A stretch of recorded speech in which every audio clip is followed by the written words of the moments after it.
congratulations. You spent your time at George Mason, you transferred to Miami. How fulfilling was that feeling to finally see Miami called out on the big screen?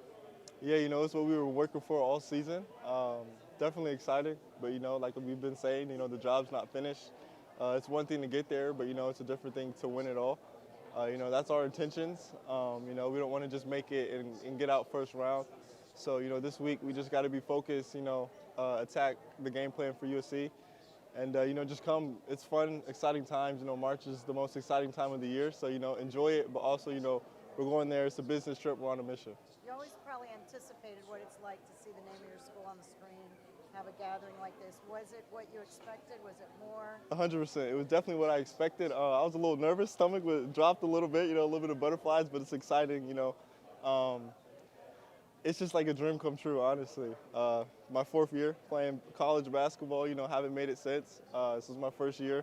So it was one of those things, I always saw, but, to actually live it, it's just a dream come true. And do you know anything about USC at all, about their team yet or not? No. I mean, I've heard about their success throughout the season, but, obviously didn't know, couldn't predict the future.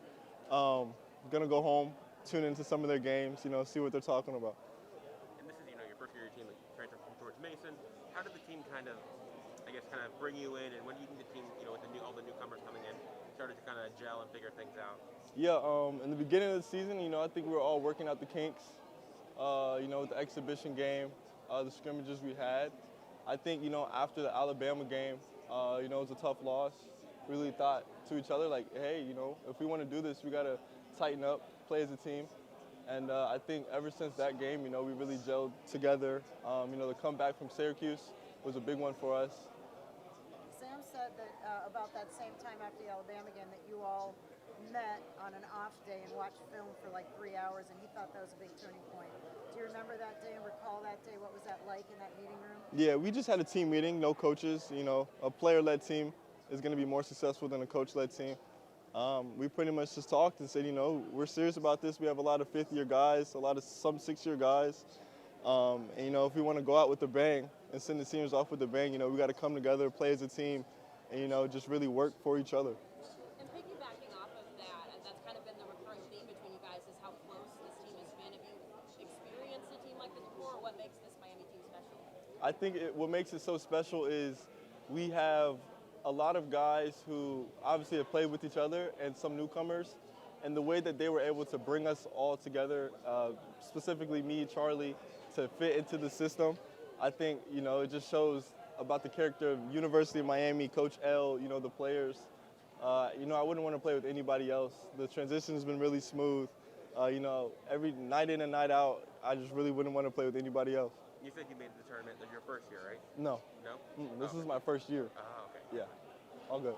Talk about Jordan, how your role in the team, both offensively and defensively, has grown throughout the season. Yeah, for me personally, it's always been just trying to do whatever it takes for the team to win. It was definitely a little bit harder than I thought it was going to be in the beginning of the year. The transition, playing with a new team, a new group of guys, a new coaching staff, something I took for granted. But just staying, poised, just wanting to, help the team. Most importantly, it's just something, I really stuck to. I think my role hasn't necessarily changed. I think I've just figured it out a little bit more. Obviously got to thank my teammates for helping me stay confident down the stretch of these last couple games, and we're just looking to make a big run. And then offensively, just one for Jordan. Talk about how your growing chemistry with Sam Warrenberg has evolved throughout the season on the offensive end. Yeah, I've said it before, Sam's probably one of the smartest basketball players I've played with. He's been around the block a couple times. His leadership that he provides for this team is unbelievable. Sam, I would say, is like a big gel piece for our team. He keeps us afloat. He's always the one to, if there's tension, he's the first one to step up and, try to settle the tension. Sam's just a great teammate, a great person overall. Definitely a close friend I'll have for the rest of my life.